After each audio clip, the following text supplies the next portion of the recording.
오늘의 정치권 상황 깔끔하게 정리해드립니다. 여당 야당 크로스 최가박과 함께 최가박. 주진우 라이브 공식 여야 대변인 두 분 모셨습니다. 박성준 더불어민주당 의원 어서 오세요. 네, 안녕하세요. 최영두 국민의힘 의원 어서 오십시오. 네, 안녕하십니까. 네. 최영두 의원님. 네. 마산 창원. 예, 창원 마산. 네. 마산 앞으로. 예. 네, 지역의 여론은 어떻습니까? 이번 대선에 대해서. 지역 여론은 그렇습니다. 제가 이제 지역에서 인사를 하면은 네. 아니 서울이 급박한데 한가하게 마산에 와 있느냐 이러시고. 서울이 그리고 걱정이다. 예, 아무래도 걱정이 많으시죠. 특히 마산 하포는 이 참 역사적으로 그 의식이 대단하신 분들입니다. 3.15 이거 해가지고 4.19 혁명을 결국 이끌었지요. 네. 그다음에 또 부마항쟁이 있었죠. 네. 산업화는 또 마산 수출 자유지역으로 또 대한민국 산업화했죠. 뭐 6.25 때는 최후의 보루였죠. 네. 그 자부심과 역사식이 강하기 때문에 이 정치적으로도 그 국회의원이 좀 분명한 역할을 해줘야 된다는 주문이 아주 높습니다. 네. 혁명과 항쟁의 고장 창원 마산에서는 무속 논란에 대해서는 어떻게 생각하세요? 택도 없다 생각을 하죠. 택도 없다? 예, 그게 어떻게 무속입니까? 그기가 내 보니까 이런 거예요. 지금 그 무슨 이야기인지 우리가 이제 자세히 몰라서 하나하나 봤더니 예컨대 뭐죠? 풍수설? 예. 뭐 영빈관 옮겨야 되는 그 네. 보니까 그 기장과 뭔가 하는 사람이 도사가 법사가 어떻고 저떻고 해서 했다는 거 아닙니까? 그러니까 그래? 또 하니까 그래? 그래야지. 옮길 거야 바로 또 그러셨잖아요. 그래야지가 옮길 거지 이야기인데 그거는 이제 그 자꾸 그렇게 주문을 하니까 그런 거죠. 근데 뭐 사실 청와대 옮긴다는 이야기야. 문재인 대통령도 광화문으로 옮긴다는 거 안 옮겼잖아요. 자, 박성준 의원님. 청와대를 옮기는 건 이제 대통령 공약 사항으로 옮기는 거와 청와대를 옮기는 건 영빈관도 달라지죠. 아니, 대통령 후보 부인이 후보 부인이 아니 그래서 후보 부인이 하는 이야기가 아니라 하고요. 저 의원님. 그래 내가 너무 몰아붙이십니다 정말로. 무속의 얘기를 듣고 그 말도 안 되는 얘기를 듣고 영빈관 옮기겠다고 하는 것은 정말 있을 수 없는 일이죠. 그래서 있을 수 있겠습니까 그게? 아니 그런 믿음을 갖고 있다라는 게 가장 큰 문제죠. 그리고 그 안에 그런 의사결정 구조의 무속 신앙을 믿고 의사결정을 하는 게 지금 드러나고 있지 않습니까? 그러니까 이게 가장 큰 문제인 거 아니겠습니까? 드러나고 있지 않지요. 아니 그건 왜 드러났냐면 아니 결혼할 때도 그 무정스님인가가 뭐 이렇게 인연을 맺어줬다 하면서요. 그다음에 천궁이라는 사람 또 경선 때 나와가지고 그 유승민 의원이 문제 제기하지 않았습니까? 그다음에 지금 나온 건 캠프에 건진법사가 있어서 일정 조율이라든가 실질적으로 김건희 씨에게 상당히 영향을 미쳤다라고 하는 것이 지금 드러나고 있고 내부적인 내용이 지금 다 드러나고 있는데 그런 문제가 있으면은 철저히 단속해야지. 그런 일이 있어도 되겠습니까? 근데 하나만 하면은 그게 다 하나하나 보면은 그게 다 그 기자라는 안무개가 자꾸 유도신문한테 물어보고 이게 난 뭐 52시간 동안 왜 그 통화했는지도 모르겠지만 아무튼 또 하나 물어볼게요. 제가 잠깐 그 얘기를 하고요. 이야기를 했으니까 제 이야기를 할 차례입니다. 아니, 저는 좀 짧게 얘기해줘. 아니 좀 들어보십시오. 그리고 그 결혼에 대해서 할 말이 있는데 그 결혼이 제가 그 우연하게 한번 들어보니까 아니 이 참 혼자 50 넘은 검사랑 이 또 잘 나가던 그리워 어머니인 그 김건희 대표가 어떻게 인연이 맺었냐면 물론 소개가 누가 있었겠죠. 그런데 기본적으로 미술 때문에 미술에 대한 그 우리 윤 후보도 내가 보니까 저 광주지검 근무하면서 김포공항에 이제 새벽에 가지 않습니까? 그리고 아침에 그래서 미술책을 몇 권 사본 게 인연이 돼가지고 그게 이제 화제가 됐다는 거거든요. 그리고 김건희 대표야 우리 미술 전시로 아주 유명한 사람이고. 그런 것인데 세상에 일이 어떻게 무속인이 맺어줍니까? 결혼이 두 사람이 뜻이 맞고 마음이 맞고 서로 매력을 느껴야죠. 그래서 그건 뭐 터무니없는 이야기고 그건 뭐 정말 줄리보다 더 저속한 이야기입니다. 예. 그 부분에 대해서 저도 할 얘기가 많은데요. 네. 여기서 제가 더 얘기하는 건 뭐 마땅하지 않은 것 같아서 이미 뭐 시청자분들이나 시민들이 다 판단하고 있는 문제이기 때문에 제가 뭐 더 국민들이 판단하겠죠. 김건희 씨 리스크, 김건희 씨 논란이 계속 이어지고 있는데 그런데 그 영향력은 제한적이다.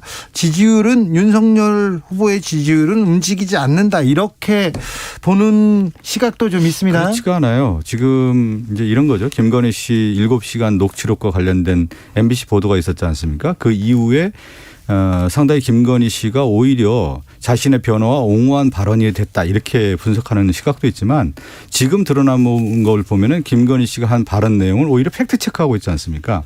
그 방송이 있고 나서 한 방이 없었다는 얘기하는데 우리가 권투 경기할 때 한 방이라는 것이 어퍼컷이라든가 훅을 날려가지고 한 방에 보낸다 이런 뜻인데 저 보도의 양태는 뭐냐면 김건희 씨의 육성을 통해서 김건희 씨가 어떤 생각을 갖고 있고 어떤 얘기를 했는지에 대한 것이 그야말로 스트레이트 뉴스거든요. 스트레이트라고 하는 것은 하나하나가 나올 때마다 뭐가 되냐면 누적이 되는 겁니다. 그러니까 김건희 씨와 관련된 내용에 대한 것이 정말 신뢰할 수 있느냐에 대한 부분 지금 다 나오고 있지 않습니까? 지금 무속 관련된 부분이라든가 김건희 씨와 관련된 내용에 대한 것들이 지금 하나하나 점검이 들어가고 있기 때문에 가장 결정적인 건 저는 그런 것 같다고 봅니다.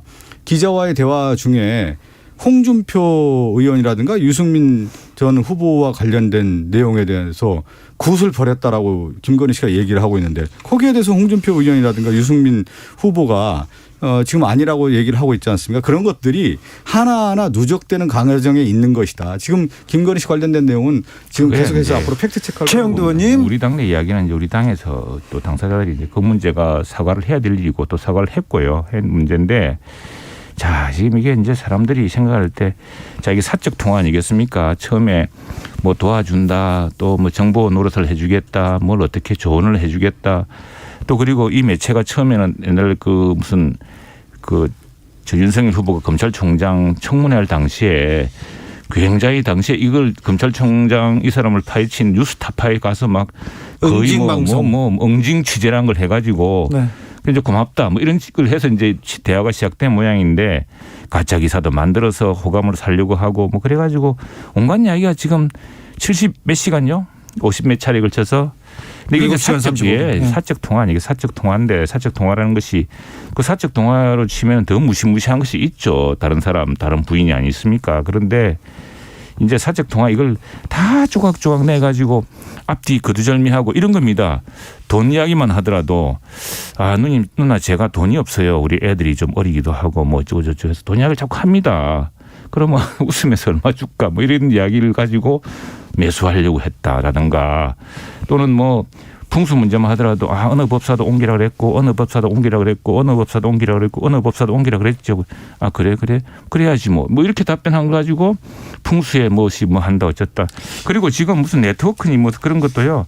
우리 당에서도 분명히 합니다. 그런 문제는 의혹의 씨앗부터 분명히 차단하겠다. 네. 예, 그런 의지가 분명합니다. 박성준 의원님. 그냥 단순하게 사적 통화라고 하면 안 되는 거죠. 왜 그러냐면 최 의원님도 기자 생활을 해보셨겠지만 대통령 후보의 부인으로서 그 기자와 통화했다라는 것은 이것은 바로 공적인 거고 보도의 가능성이 있다라는 것은 기본적으로 아는 사실이기 때문에 그 관련된 내용들을 쭉 보면 김건희 씨가 기자에게 정보를 주고 또 정보를 받고 하고 있지 않습니까? 그런 걸 보면은 만약에 이걸 그냥 단순하게 사적 통화라고 하기에는 그러면 김건희 씨가 공사의 구분이 안 되는 사람인 것이죠. 네. 그것을 그렇게 좀 볼 필요가 나중에는 자 오늘 내보니까 보이스피싱 들어가 왔습니다. 이 보이스피싱 당하신 부분은 아는데 굉장히 집요하고 그리고 제가 잠깐만 좀 지금 심하게 이야기하자면은 이거는 자 딱 트랩을 끌어놓고 제가 녹음을 하려고 그런데 내가 얘기했죠. 자 아이폰 같은 경우는 녹음이 안 되게 되어 있습니다. 구글 폰도 상대방이 허락 없이 녹음 시작하면 녹음을 하고 있다는 걸 계속 알려줘요. 그렇게 할 경우에 이 당사자가 이야기할 수 있는 내용이 많이 달랐겠죠. 자 아이폰 얘기는 계속 얘기했으니까 자 박성준 의원. 그러니까 뭐냐면 이 사적 통화가 아니라 취재 영역에 들어갔다라는 게 뭐냐면 김건희 씨와 관련된 의혹에 대한 부분을 기자가 물어보지 않습니까? 그러면 줄리라든가 동거와 관련된 부분까지 물어보면 김건희 씨가 거기에 대해서 발언을 하지 않습니까? 그러면 이것이 이제 취재 영역이라고 볼 수가 있는 것 같고요. 그다음에 이제 뭐가 되냐면 이 말이 정말 사실이냐에 대한 부분을 이제 다시 또 입증하기 시작하는 알겠습니다. 겁니다. 최영두 의원님. 자 이제 김건희 씨 리스크는 넘어갑니까? 최영두 의원님 녹취록 들어보셨어요? 네, 다 안 들어봤는데 뭐 문제된 부분만 앞뒤를 다 보니까 이게 네. 무슨 이런 그 경강부회 이런 발췌 왜곡이 어디 있나. 자 그럼 많고. 국민의힘에서는 이 녹취록 이제 아무 문제 없다 판단이 끝난 겁니까? 아니 국민들이 판단하시겠죠. 뭐 아무리 민주당에서 뭘 하겠지만 국민들의 판단이 있지 않겠습니까? 그리고 아니 뭐 이렇게 이 한 전화를 가지고 사측 일종의 그 이 녹취를 해가면서 몰래 녹취를 해가면서 유도 전화한 건데 아니 그렇지면은 가족끼리 통화한 사람 내용을 왜 생생하게 그건 안 틀어줍니까? 이런 공정성 문제가 될 거고요. 자 국민들이 분명히 판단하실 겁니다. 너무 자, 여기서 그거는 제가 마지막 좀 하나 얘기 들어보면 이제 대통령의 그 영부인의 역할은 굉장히 중요한 역할이죠. 네. 사회에 예를 들면 약자에 대한 보호라든가 그런 부분에 대해서 이제 해야 되는 건데 역대 대통령의 영부인의 이제 유형들을 보면은 대체적으로 이제 내조형이 많았단 말이에요. 그리고 실질적으로 자기 활동형도 있었죠. 예를 들면 김대중 전 대통령의 부인인 이호 여사는 활동형이라고 볼 수가 있죠. 네. 그런데 대체적으로 우리나라 대통령의 부인은 내조형이었습니다. 근데 김건희 씨는 지금 보면은 상당히 그 대화의 녹취록을 보면 일정하게 거래를 하는 형태의 발언들을 많이 해요. 아이고. 상당히 좀 보면은 아니 그 녹취록을 보면 그렇지 거래가 않습니까? 아니라 이 사람이 자꾸 뭔가 미끼를 던지고 답을 얻으려고 그러니까 하고 하니 그러죠. 이게 보면은 그러니까 공적 영역에 대한 구분이 좀 잘 되지 않는다는 거죠. 이것이 이제 가장 저는 이 핵심이라고 봅니다. 그러니까 공적 마인드가 있느냐에 대한 부분을 알겠습니다. 자, 김건희 씨가 지금 포털 사이트에 공식 프로필을 등록하면서 등판이 임박했다는 예측 계속 나오는데 등판합니까? 저는 곧 어떤 활동을 보일까요? 아니 저는 이게 우선에 이제 지금 자꾸 사람들이 모르고 하니까 자꾸 이런 의구심이 쌓이고 무슨 뭐 엉뚱한 뭐 검찰총장 때 엄청나게 돈 번 것처럼 잘못 오해하고 계시고 한데 나는 분명하게 좀 밝혔던 생각을 합니다. 좀 이렇게 그동안 생활이 어땠는지 그동안 2007년인가요? 그 코바나 콘텐츠인가 그걸 만든 뒤로 어떤 일을 했고 예. 또 그 자신이 이런 그 소양과 또 경력을 기르기 위해서 어떤 역할을 했는지 이런 건 난 공공연하게 이것이야말로 검증의 영역이고 그래서 이제 학력이라든가 경력 같은 것도 크게 문제되지 않았습니까? 그래서 그 부분을 이제 당당하게 밝혀야 될 때가 됐다고 생각을 하고요. 네. 다음에 이제 우리 후보 문제, 배우자 문제라고 이렇게 하시는데 그냥 오히려 이렇게 그래 최소한 공정하게 합시다. 그 해경군 김씨 수사는 왜 안 합니까 지금? 해경군 김씨 어떤 부분을 수사해야 됩니까? 그게 지금 경찰에 수사하라고 그랬는데 검찰에서 뭉갰다가 다시 지금 경찰에 수사 시작한 거 있지 않습니까? 거기에 나와선 해경군 김씨라는 그 사이트에서 했던 그 말들 지금 그 상당히 민주당 내에서도 문제되고 있는 거 아닙니까? 그때 아니, 그럼 그 누군지 그것도 해야죠. 뭐 제가 이제 말하자면은 툭툭 던지듯이 얘기하시면 안 될 것 같고요. 무슨 뭐 예. 저 내년에 대들보부터 좀 보시라 이런 이야기입니다. 그 지금 이제 보면 이제 윤석열 후보에 관련된 부분이 같이 맞물려 있는 거죠. 과연 이제 김건희 씨가 결혼한 이후에 이런 허위 경력 기재라든가 또 뭐냐면 경력이라든가 학력에 대한 문제가 윤석열 후보가 지금 알고 있었느냐에 대한 부분까지 이제 들어가는 거 아니겠습니까? 그리고 또 하나는 뭐냐면 결혼 이후에 그 윤석열 씨의 그 처가집의 재산 증식과 관련된 부분도 지금 계속 나오고 있단 말이에요. 의혹 제기가 되고 있기 때문에 그러면 윤석열 후보의 본인이 검사였는데 과연 법 집행에 있어서의 엄정했느냐 자신뿐만 아니라 가족에 대해서 아니면 다른 타자에게 대해서는 엄정했지만 자신에 대해서는 상당히 관용했는지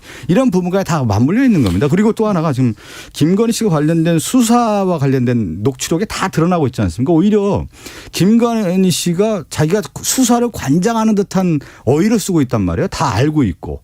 이건 어떻게 어떻게 수사가 될 거라고 하는 것을 미리 예측 가능하게 만들었다는 걸 보면은 내가 못 들어봤는데 실제로 뭐 박 의원도 다 들어보셨는지 모르겠는데 그게 가능한 이야기도 아니고요. 2507님께서 구슬을 하든 뭐를 하든 냅둬요. 정치에 관여만 안 하면 되는데요. 얘기합니다. 자 여기서 마지막 질문.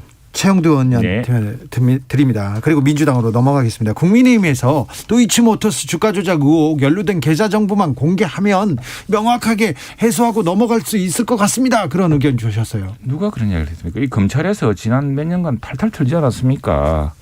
그게 무슨 그게 검찰에서 다 할 수 있는 일이고 또 그게 무슨 수십억 투자한 것도 아니고 자기 자산의 일부를 주식 투자한 건데. 수십억은 맞습니다. 몇 억이죠 그게? 수십억 투자는 맞습니다. 10억 투자해서 상당하게 나중에 또 다른 투자를 또 하죠. 네. 예. 그래서 그거를 그 모든 추미애며 조국이며 뭐 이런 사람들이 있을 때 사치 뒤진 사안인데 그때 왜 안 나왔겠습니까? 아니 그 얘기를 좀 드리고 싶어요. 윤석열 후보가 부인의 그 주가 관련된 거래 내역을 정말로 일부분만 발췌해서 했어요. 왜 발췌를 합니까? 전 내역을 공개를 하고 이 부분이 문제가 없다라고 정정당당하게 김건희 씨의 도이치모터 주가와 관련된 부분을 거래 내역 공개를 하면 그 문제가 다 부식되는 거 아니겠습니까? 자, 주식 계좌란 것은 주식을 사고 팔고 시점이 나오고 주식 거래량이 나오고 그게 차명이 아닌 한 본인 걸로 다 나오지 않습니까? 그리고 주가가 어떻게 되는지 그 네. 시기에 어떤 주식을 매매하고 할 시점에 어떤 시점이 있었는지 아이고 그 계좌를 까봐야 합니까? 다 아는 걸 가지고 아니 뭘 계좌 지금 그러니까 그 최영도 의원님 제 얘기는 그러면은 저 지금처럼 정정당당하게 실명제가 그 있는 계좌와 상황에서 관련된 부분을 공개를 하면 전혀 문제가 없는 거 아니겠습니까? 공개를 하시기 바랍니다. 그냥 무슨 이야기를 하는지 모르겠는데 아유 그만하십시오 정말. 알겠습니다. 민주당으로 넘어가 보겠습니다. 민창 넘어옵니까? 자, 김건희 씨 그리고 윤석열 후보 의혹과 뭐 그 문제 제기 계속되고 있는데 네.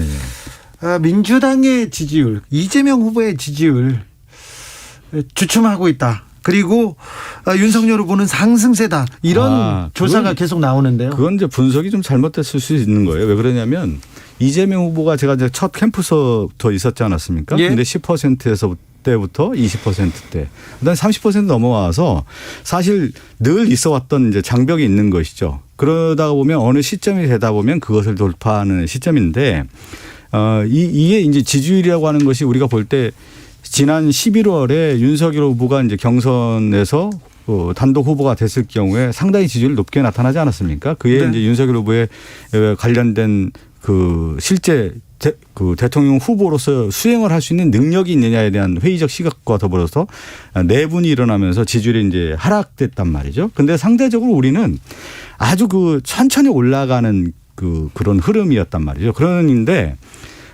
그 국민의힘에 있어서는 내부적인 이와 정리가 되면서 과거에 있었던 지지율을 회복하는 겁니다. 실질적으로. 왜 그러냐면 이 지지율에는 민주당과 이 정부에 대한 반감에 대한 실질적 어떤 지지 효과라고 하는 결집의 효과가 분명히 있는 거기 때문에 윤석열 후보가 잘해서 뭐 올라갔다기보다는 그냥 그 이전의 지지세를 회복하고 있는 단계다. 이렇게 분석할 필요가 있는 어쨌든 것이죠. 이재명 후보 좀 답답한 것 같고요. 어제 유세장에서도 좀 울기도 하고 민주당의 지금 흐름이 아니, 저는 그렇게 흐름은 아주 탄탄하게 가는 것이죠. 왜 그러냐면 이재명 후보의 지지율이라는 것이 어느 날 하나 이렇게 뭐 그 버블이 생겨서 만들어진 후보가 아니고 탄탄하게 하나하나 다져서 온 후보란 말이죠. 네.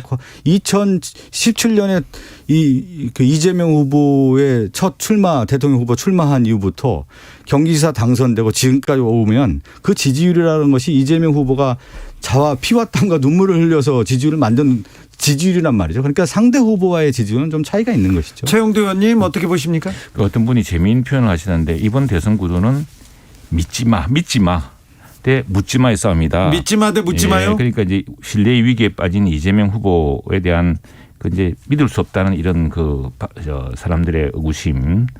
또 윤석열 후보 뭐 확신이 잘 안 들지만 어차피 이번 선거는 정권 교체다. 이 열기가 맞물려서 이제 이재명 믿지 마, 윤석열 묻지 마 선거라는데 뭐 그게 이제 팽팽하게 갈 겁니다. 결국에는 윤석열 후보로서도 더 큰 확신과 더 큰 신뢰를 줘야 될 것이고요.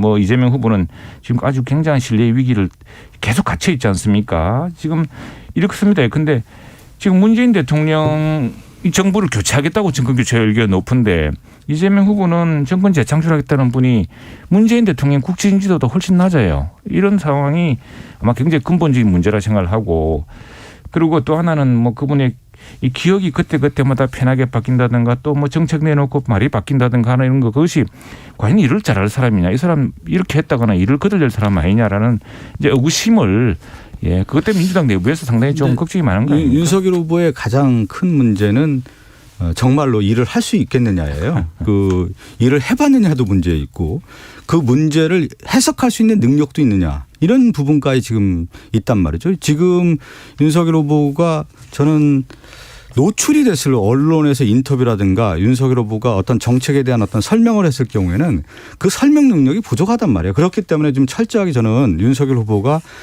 노출을 하지 않는 그러니까 김종인 전 위원장이 이런 얘기 하지 않았습니까? 연기만 해도 이길 수 있다 이런 표현을 썼는데 지금 노출하지 않는 쪽에서의 연기 전략을 저는 하고 있다고 봅니다. 그런데 이제 본격적인 본선에 있어서의 어떤 토론이라든가 언론사의 인터뷰가 드러나면서 윤석열 후보가 다시 정말로 나라를 운영할 수 있는 능력이 있느냐에 대한 부분을 이제 국민들이 이제 평가할 거라고 보는 거고요. 네.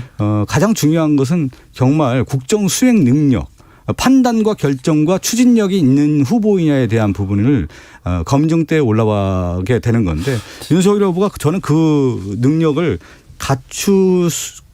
상당히 좀 함량 미달이라고 보기 때문에 네. 마지막 그게 가장 큰 변수라고 봅니다. 노출을 안 하고 있다는 박성중 의원, 그러면 TV 토론이 변곡점이 될 수도 있을까요? 물어봅니다. 예, 뭐 민주당이 저렇게 오판을 하고 있으면 나중에 큰 코 다칩니다. 이제 그 윤석열 후보를 갖다가 완전히 이거 자꾸 무슨 가상의 그림을 그려가지고 그렇게 맞추다 보니까 이제 판단도 흐려진 것 같아요. 그런데 기본적으로 있습니다. 윤석열 후보가 지금 뜨는 시대 정신이라는 게 있습니다. 윤석열 후보에 사람들이 기대하는 거. 지금 대한민국 국민들 대다수가 어떤 대통령을 기대하느냐. 그것은 원칙과 그러니까 내로남불이 아니라 똑같은 척도로 사람을 처벌하고 똑같게 신성필벌하는, 그래서 이제 우리 박 의원님도 말씀하셨지만 가족에까지도 엄단하는 이런 어떤 대통령을 바라고 있는 것이거든요. 예, 예. 왜냐하면은 우리나라 경제가 이미 어마어마하게 커져가지고요. 이제 정부가 방해만 안 하면 됩니다. 정부가 정말 일관된 원칙을 가지고 해주면 되는 것이고, 그런 의미에서 법치, 공정, 상식, 그리고 이 신뢰자본, 이것이 이제 선진국의 가장 중요한 대목인데 이게 부족해서 우리나라가 이렇게 내로남불이니 이런 큰 혼란에 빠진 거 아니겠습니까? 그런 의미에서 윤석열 후보한테 바라는 건 바로 그런 살아있는 권력한테도 과감하게 수사하고 이전 권력도 수사하던 원칙대로 수사하는 그런 일관성, 그리고 법치, 신뢰, 공정을 찾는 것 같고요. 네. 그걸 윤석열 할 거라고 보고, 또 하나는 저도 좀 얘기하고 받으시죠. 어떻게 보자면은 윤석열 후보는 이제 앞으로 대통령 혼자 말 타고 캠프 몇 사람하고 해가지고 정치하는 그런 식으로 할 수가 없는 사람입니다. 왜냐하면 구조적으로 불가능하게 되어 있습니다. 우선에 소수당 대통령이기 때문에 여당과 협치할 수밖에 없고요. 그리고 본인 스스로도 국정을 협치와 또 최고의 인재들을 모아서 어떤 그 지혜의 그걸로 하겠다. 야, 원칙, 공정, 법치, 신뢰. 박성준 의원 제가 할 말 많습니다. 한 말씀 드리면 그 윤석열 후보는 철저하게 박근혜 전 대통령의 그 대선 전략을 따라가고 있는 모습이에요. 그러니까 박근혜 전 대통령이 2012년에 그 대선 과정을 보면 철저하게 언론에 나오지 않고 토론도 실질적으로 이제 법정 토론만 하지 않습니까?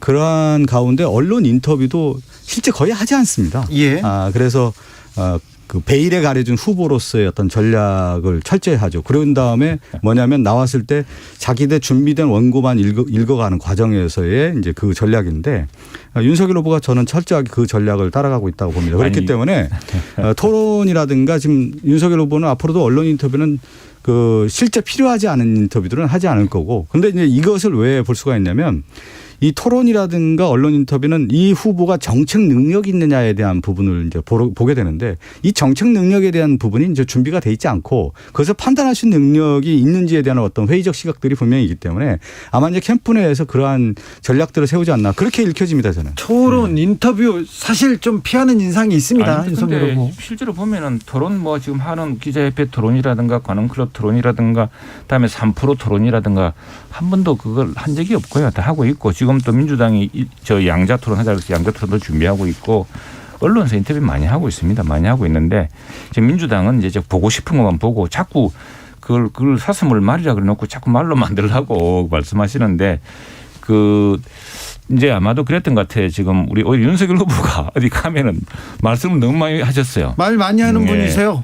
그래서 이 캠프네 쪽에서는 딱 말씀을 좀 줄여달라. 네. 줄여서 핵심만 이야기해야 된다. 왜냐하면 말이 많으면은 말꼬리가 잡히고. 말을 많은데 인터뷰는 안 하세요. 제가 이제 그 얘기를 좀 드리면 저도 이제 방송을 오래 했고 최영도 이제 언론에서 오래 있었는데 저는 윤석열 후보가 말한 워딩을 제가 그 글을 읽으면 도대체 무슨 말인지 잘 이해가 안 될 정도예요. 그러니까 뭐냐면 그 정책이 됐든 그 사안에 대해서 윤석열 후보가 제대로 파악하고 있는지가 예전에 김대중 대통령 말을 하면 그것이 그대로 문장이 됐다라고 볼 수가 있대요. 노무현 전 대통령이 됐든. 네. 그런데 윤석열 후보는 그걸 그대로 이제 글을 우리가 워딩이라는 표현을 쓰는데 워딩을 적어 놓으면 이게 말인지 아닌지 이 구분이 안 될 정도란 말이죠. 그것을 너무 지나친 말씀이고. 제가 그걸 한번 그거는 그렇게 저걸 잘 알아야 선거에서 이길 수 있습니다.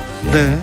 최가박당은 오판하십니다. 네, 여기서 마치겠습니다. 최가박당은 다음 주 이 시간 설날에도 생방송으로 찾아뵙겠습니다. 박성준, 최영두 의원은 설날에도 주진우 라이브에서 인사를 하게 됩니다. 그죠? 네, 알겠습니다. 네, 알겠습니다. 네. 윤석열 후보도 인터뷰 하셔야 되는데 참. 최가박당 여기서 인사드리겠습니다. 감사합니다, 두 분. 예.